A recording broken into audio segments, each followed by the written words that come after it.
So they have a really delicate balance to walk between keeping us relatively fearful, but not so fearful that we stop what we're doing and really examine how it is that they've been waging. There are a lot of people who lie and get away with it. And that we will in fact find weapons or evidence of weapons programs that are conclusive. I don't think we'll discover anything myself. It appears that there were not weapons of mass destruction there. You said you knew where they were. I did not. We know where they are. They're in the area around Tikrit and Baghdad and east, west, south, and north. Well, first of all, I haven't lied. There are a lot of people who lie and get away with it. Talking about lies and your allegation that there was bulletproof evidence of ties between Al-Qaeda and Iraq. Was that a lie? Intelligence gathered by this and other governments leaves no doubt that the Iraqi regime continues to possess and conceal some of the most lethal weapons ever devised. Our people are going to find out the truth, and the truth will say that this intelligence is good intelligence, no doubt in my mind. I don't know anybody that I can think of who has contended that the Iraqis had nuclear weapons. And we believe he has, in fact, reconstituted nuclear weapons. Saddam Hussein is determined to get his hands on a nuclear bomb.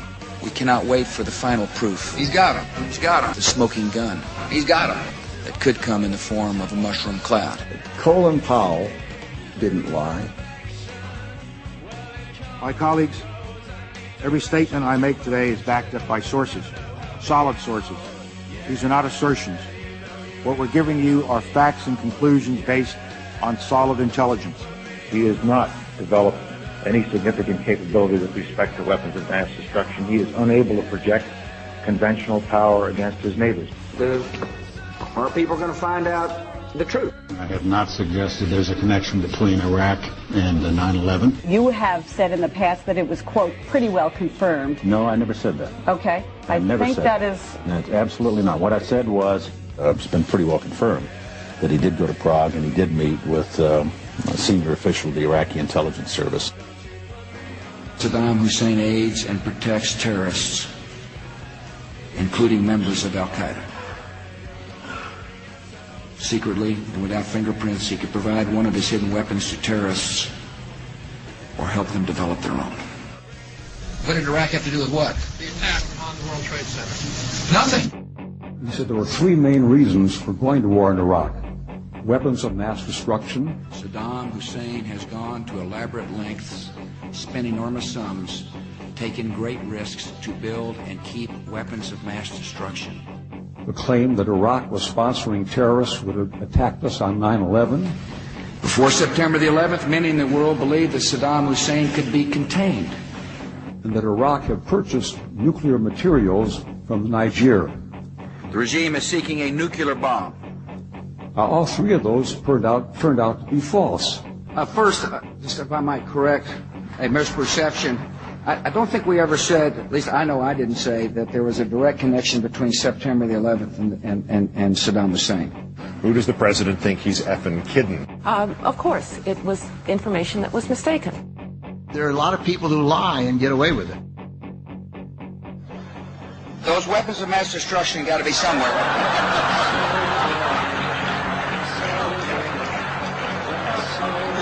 Nope, no weapons over there.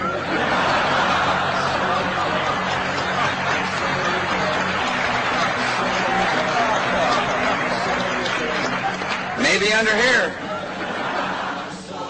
When you have a precedent set like that, and you have somebody, George Tenet, acknowledging in his book that he knew that the administration was deceiving the American people into a situation that is murdering young men and women from this country and others, that George Tenet and Dick Cheney and Condoleezza Rice and George Bush et al. Should be in fucking jail.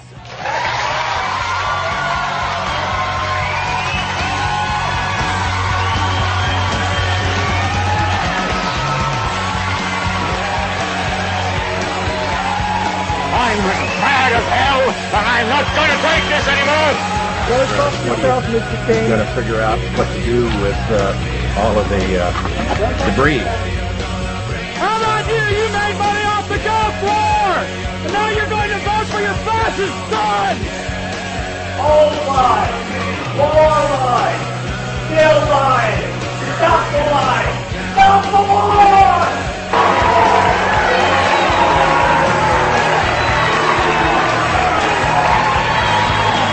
Andrew Todd Jr.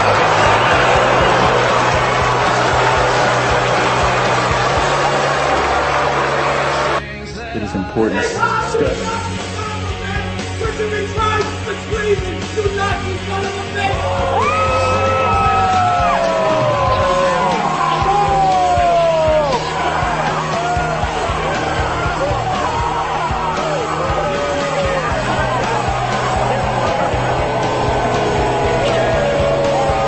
You, the people, have the power to make this life free and beautiful, to make this life a wonderful adventure.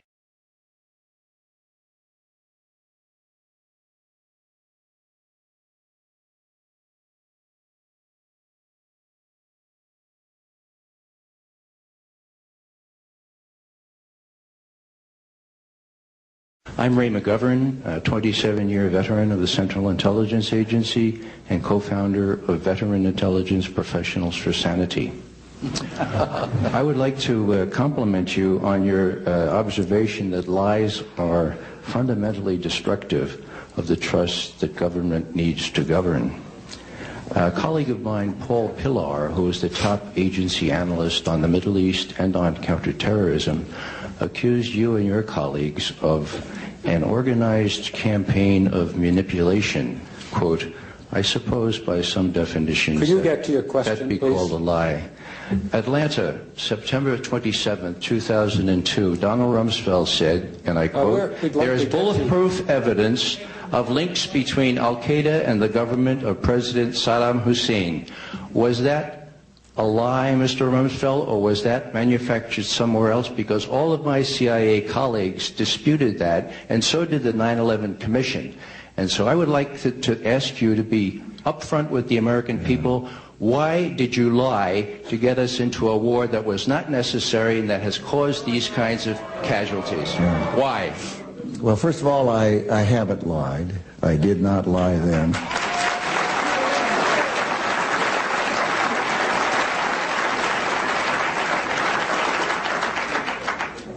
Colin Powell didn't lie. He spent weeks and weeks with the Central Intelligence Agency people and prepared a presentation that I know he believed was accurate.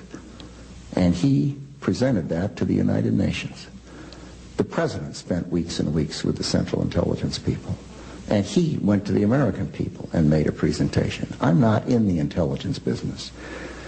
They gave the world their honest opinion. It appears that there were not weapons of mass destruction there. You said you knew where they were. I did not. I said I knew where suspect sites were, and we were just... You said you knew where they were, near Tikrit, near Baghdad, and northeast, south, and west of there. Those are your words. My words were that...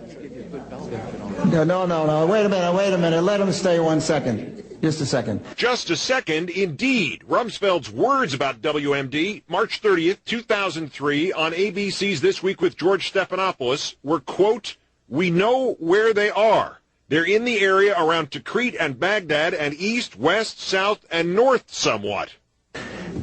This is America, huh? Yeah.